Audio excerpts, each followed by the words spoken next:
Hey guys, how's it going? Making a quick video today. So I've had a couple comments asking for a Plastic Gen buyer's guide. So I went ahead and pulled out some stuff that I think would be good picks for people who are getting into Plastic Gen. This is not like the comprehensive buy and don't buy list. This is just some stuff that I picked out that, like, regardless of what you pick, would be pretty good picks. So there's a lot of other stuff in Plastic Gen that is also really good to get. I just didn't want to go over every single part. Eventually, maybe I'll do that, but this is stuff that is generally easily obtainable. So all of this stuff in here, you shouldn't have too much of an issue finding. Any like fragility issues I'll talk about as well, but for the most part, like, all of the stuff here is easily accessible.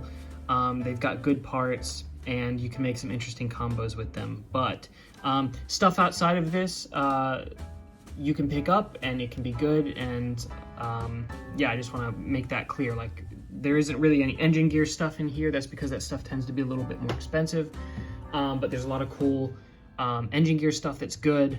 There's some other like V2 stuff, like I don't have Dronzer V2 in here. That one's good to pick up as well. There's tons of stuff in Plastic Gen that is good, but this is just some random picks that I thought would be a good entry point that are generally fairly expensive or fairly inexpensive. So first up, Roller Defensor. This one's pretty good, very round attack ring. The blade base and the weight disc are nothing particularly amazing. This has the fixed spin gear and the weight disc is, again, nothing special, but the attack ring is good. You can use it for like compact combos and stuff. This is also a fairly cheap Beyblade to find, so that is also one of the reasons why I have it on here. It's fairly inexpensive, so yeah, overall good to have. Next one, we've got Master Dragoon. This is good for upper attack. So there's like two attack rings that are similar to this in Beyblade. There's this one, and then there's Dronzer GT. Dronzer GT is obscenely expensive. So this one is a much better alternative. It's way more inexpensive, way more common. So definitely worth having. Very good for upper attack. So usually good to have a couple of these. Sometimes these wings can snap off. I haven't broken too many of them, but you can see by the molding here that there is not a lot of contact holding all of this on here. So they can break occasionally. So just keep that in mind, especially if you're using them for attack combos. So the next one is going to be Master Seal. This one is great for like defense and stamina combos. It's got some really good weight distribution. It's very round, very cool. I love this attack ring. Again, this one is fairly inexpensive, fairly easy to find. Always good to have a couple of these. Doesn't suffer the same breakage issues as often as this one, just because there's not as many impact points, but both of these are very good to have.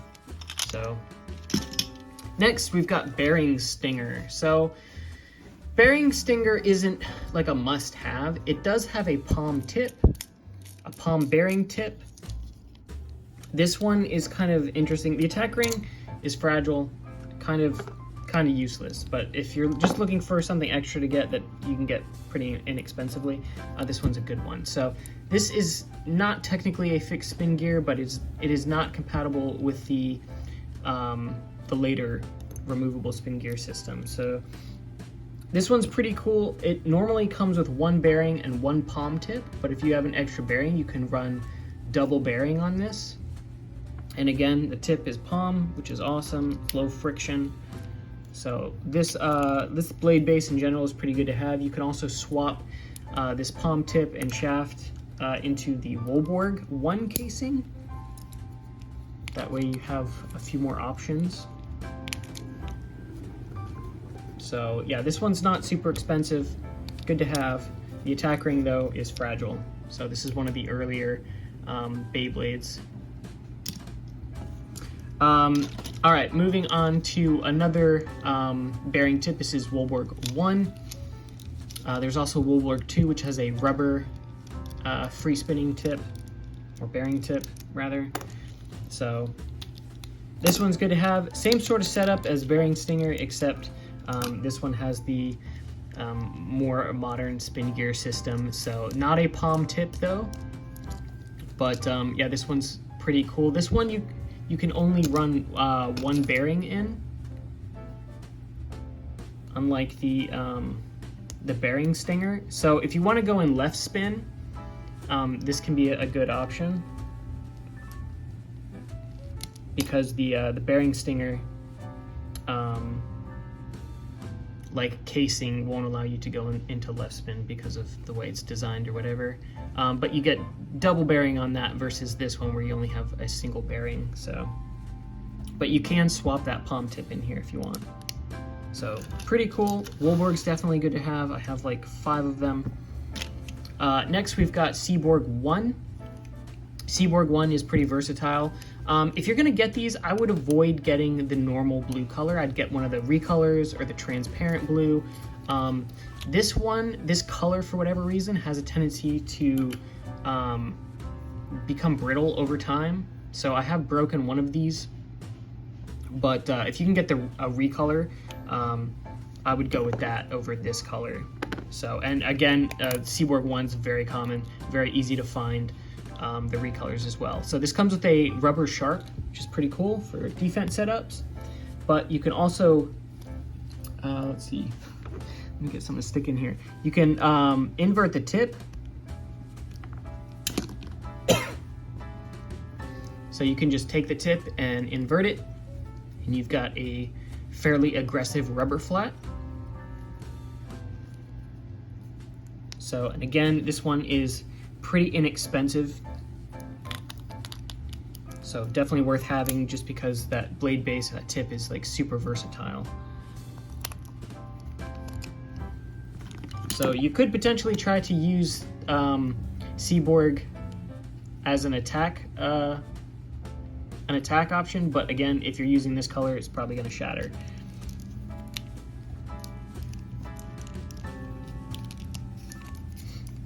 All right. Next up, we've got Galman.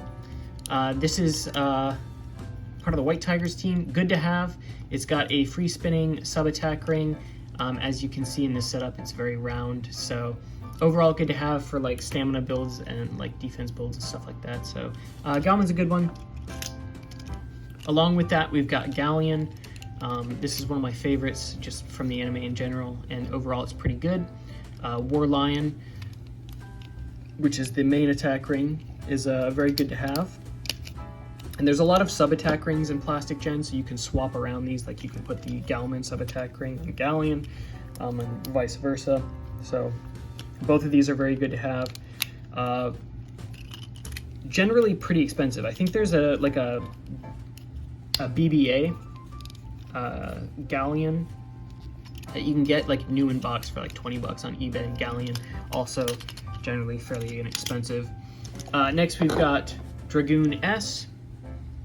So iconic. This is the main character's Beyblade in the first season. This has a rubber flat, a fairly small one compared to the Seaborg one, but again, you can pop out this tip and you can invert it and get a fairly decent sized rubber flat.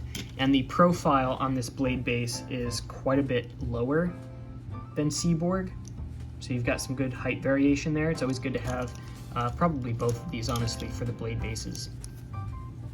So if you can find the Hasbro version of Dragoon S, they did some reinforcements, even more than this one, that kind of reinforces these fins on the back, or these wings. So if you can get the Hasbro version, I'd get the Hasbro version, but the Takara version's fine as well. So next, we've got Drigger S. This is a great Beyblade. It's got this sort of semi-flat tip. This one's basically flat now, but Dragoon S attack ring, very good for stamina and compact combos. This attack ring is great. The blade base is also good. Overall, good to have. Next, we've got Dragoon V2. The main thing that you want this for is the blade base. So you can swap around like support parts from Voltaic Ape, from like the Dark Dragoon, from Dronzer, and that's what these are. But you can swap out some sort of lower profile ones like this one. So we've got the Voltaic Ape support part here, and then you can put a lot of different shafts inside this blade base. So for example, here I've got the Woolborg tip and shaft in there. You could also swap in like the palm tip from this one. There's just a lot of cool stuff. So for example, if you have Woolborg, you have Dragoon V2, and you have Galleon, you could basically make this combo, which is one of my favorites. So very good to have. Definitely get Dragoon V2. This one I think is probably one of the more expensive ones in the bunch, probably. But if you just keep an eye out, you can probably get it for a decent price, or a reasonable price rather. But a lot of people, you know, they message me all the time. They're like, you know, I can't find anything. It's all expensive. You just gotta look. You just gotta like stay on top of it. You know, save searches on eBay or Mercari or Buy or whatever, and you know, just look frequently. So don't feel pressured to buy everything at once. Sometimes waiting, you get better deals. So yeah, definitely good to have. And then we've got Drigger V2, arguably the best stock Beyblade from Plastic Gen. It's great. It's good. You should buy it. You should probably have a couple. This Beyblade is great right out of the box. It's competitive. Like, you could take Drigger V2 to a tournament and you could probably do pretty well. This Beyblade's amazing. So that's basically the list that I've got, guys. If you have any questions, let me know. And as far as pricing goes, outside of these two, these you might pay a little more for, but everything else here, you shouldn't pay over $20 for any of these. You should be able to get all of these for under $20. Don't be afraid to buy pre-owned too. I mean, obviously make sure they have good pictures and they don't look, you know, cracked or destroyed or whatever. All of these here were pre-owned except for these two. So, and these are all perfectly fine. So don't be afraid to buy pre-owned. Don't be afraid to buy lots. Occasionally you'll get something in that's broken or a little wonky or whatever, but in general, it's going to be more cost effective to either buy lots or to buy pre-owned stuff. So yeah, I wouldn't pay more than $20 for any of these individually. And then, like I said, if you can get lots, your average price per Beyblade is going to drop too. So keep that in mind. The only other thing that you may want to buy starting out is a grip. Is the custom grips. These tend to be more expensive. You can find them kind of bare bones without all the accessories for less, but if you want all the accessories, they start to get expensive. But the catapult grip are really good. These have just a built-in sort of sliding chute gimmick, which you can also lock. So that'll lock that in place. And then you've got like the basic easy shooter. These are much smaller form factor. Like, I don't have huge hands, but these are fairly small. It's better than nothing, so if you can get one of these cheap, it's not a terrible option.